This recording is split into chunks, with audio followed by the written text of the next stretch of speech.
안녕하십니까. 세상 읽어주는 남자 이상훈입니다. 오늘은 삼성의 엔비디아향 HBM 컬 테스트 통과 후라는 주제로 한 말씀 드리겠습니다. 최근 많은 소식이 있었습니다.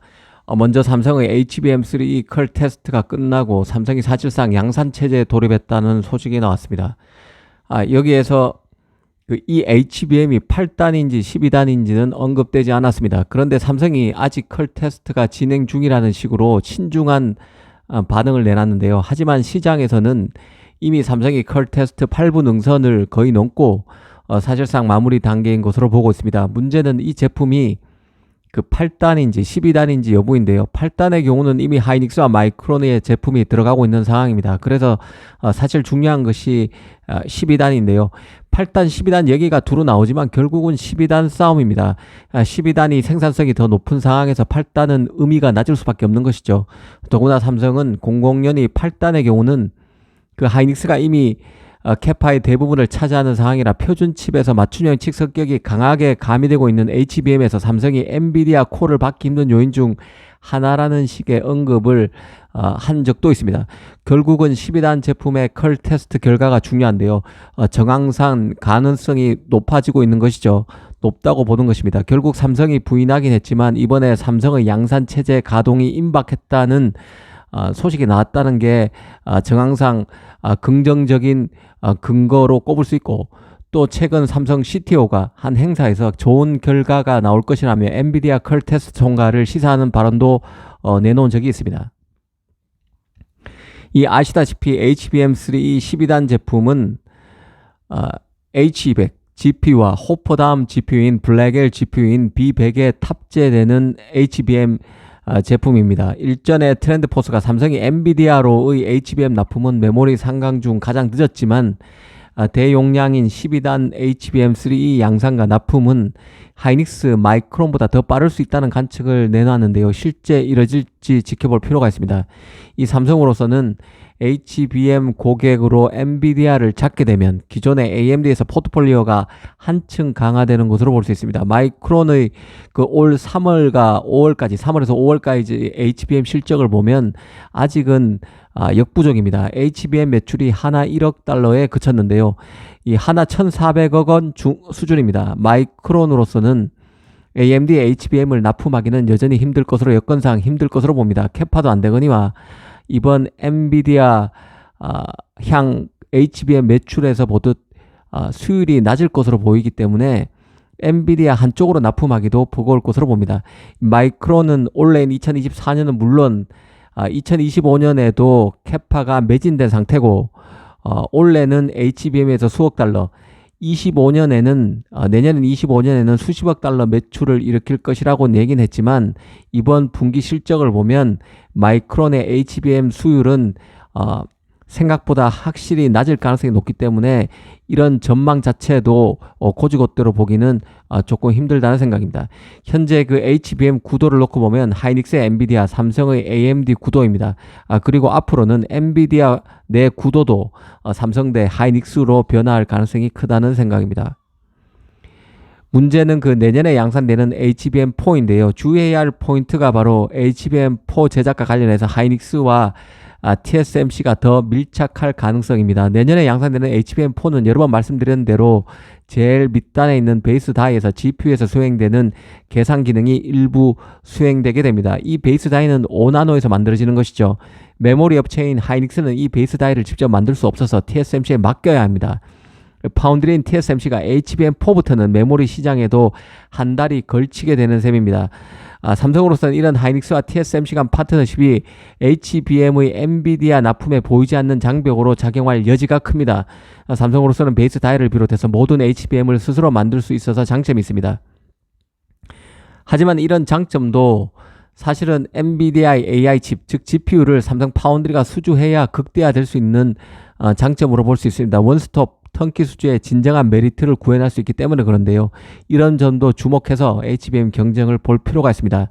삼성이 이번에 HBM 개발팀을 만들고 패키징 조직을 강화하는 것 같은 조직 개편에 나선 것도 이런 난관을 돌파하기 위한 것으로 봐야 합니다. 삼성은 좋든 싫든 TSMC와 협력을 해야 할 상황인데요.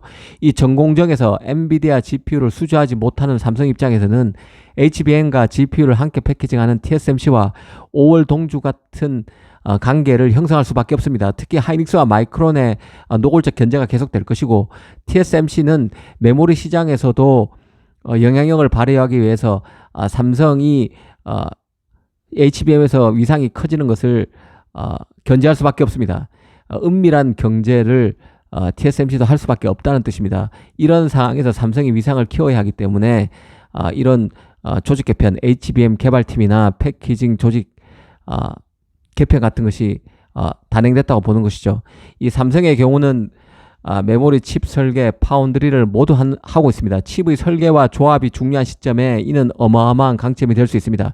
하지만 HBM 초반 패권을 하이닉스에 내주면서 이런 게 강점으로 활용할 수가 없는 상황, 좀 많이 어그러진 것이죠.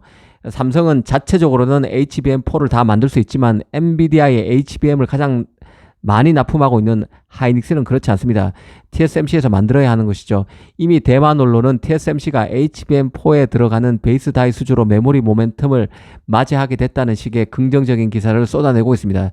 이 사정이 이렇게 돌아가고 있기 때문에 TSMC와 하이닉스, 그리고 TSMC와 마이크론 간 결합이 강고해질 수밖에 없습니다. 이제 하이닉스는 한국의 대표 메모리 업체로서 최고의 파운드리 TSMC 간 R&D를 통해서 엔비디아의 확고한 탑티어로서 위상을 공고히 가져가기 위해서 애쓸 것입니다. 삼성으로서는 HBM의 엔비디아 납품이 가능하더라도 종합반도체 기업으로서 하이닉스와 TSMC의 집중 견제를 받아야 한다는 점을 명심할 필요가 있을 것입니다. 이번 삼성의 조직 개편과 관련해서 또 유심히 봐야 할 게 바로 패키징 분야인데요. 이 패키징 조직을 강화했는데 그럴 만한 일이 너무 많았습니다. 당장 그 엔비디아가 TSMC 칩온 웨이폰 서브스트레이트 방식 외에 그 팬아웃 패널 레벨 패키징 기술을 대안으로 찾고 있다는 얘기가 외신에서 나왔습니다. 대만 언론에서 나왔던 것이죠. 이 팬아웃 패널 레벨 패키징 기술은 삼성이 주력으로 갖고 있는 기술입니다. 이 패키징 기술은 사각형 패널에서 패키징을 하는 게 특징이기 때문에 이 패키징 할 수 있는 칩수가 많아서 생산성이 더 우수하고 비용 절감에도 좋습니다. 또 마칩도 만들고 있는 게 삼성인데요. 기존 HBM 외에 LPDDR의 AI 칩으로서 활용 가능성을 마칩을 통해서 본격 타전하게 될 것입니다. 잘만 되면 삼성으로서는 이 HBM 사업의 질에 따라서 마칩이라는 카드를 하나 더 보유할 수 있게 될 수 있습니다. 이런 것들은 기본적으로 패키징 실력이 있어야 가능한 것이죠. 그래서 삼성이 칩 간 배치와 조합을 핵심으로 하는 패키징 기술 제고에 심혈을 기울이고 있는 것으로 봐야 합니다. 그 HBM 시장의 이면도 한번 봐야 되는데요. HBM 시장은 D램 시장에서 갈수록 비중이 커지고 있는 상황입니다. 트렌드포스 같은 경우는 HBM 비중이 매출 기준으로 지난해인 2023년은 전체 D램의 8%에 그쳤지만 올해는 21%, 내년인 25년에는 30%를 넘어설 것으로 보고 있습니다. HBM 판매 단가도 내년에 최대 10% 상승할 것이라는 예상을 내놨는데요. 앞으로 AI 서버뿐만 아니라 AI 서비스를 소비자에게 배포하기 위한 일반 서버 수요도 함께 증가할 수밖에 없기 때문에 HBM 수요는 더 크게 늘어날 것입니다. 특히 연말부터는 블랙엘이나 그 AMD의 MI325 GPU 같은 경우에도 HBM 탑재 양이 이전 GPU보다 많아질 것입니다. 이럴 경우에는 메모리 업체들은 HBM용 웨이퍼 할당을 크게 늘릴 수밖에 없는데요. 그렇게 되면 D램 생산 라인이 줄어들 수밖에 없는 것이죠. 그러면 D램은 HBM 생산 캐파 증설에 따른 공급 부족으로 가격이 뛰게 되고 컨벤셔널 DDR을 생산하는 삼성이 그 수혜를 집중적으로 볼 가능성이 큽니다. HBM과 D램 사이에서 균형점이 중요하다고 업계에서 말하는 이유기도 한데요. 이 삼성으로서는 HBM 컬테스트 통과를 통해서 DDR 등 컨벤셔널 D램 수요 회복 등이 가시화될 경우에 하반기에 치고 달릴 여지가 있습니다. 이 특히 마칩에서보다 전력 소모를 최소화할 수 있는 D램인 LPDDR 같은 제품도 AI PC나 서버에서 AI 칩에 활용되는 메모리로 쓰임새가 확장될 가능성이 큰데요. 이런 부분도 잘 봐야 한다는 생각입니다. 오늘은 삼성의 컬테스트 통과 이후 따져봐야 할 것들에 대해서 한번 생각해 봤습니다. 감사합니다.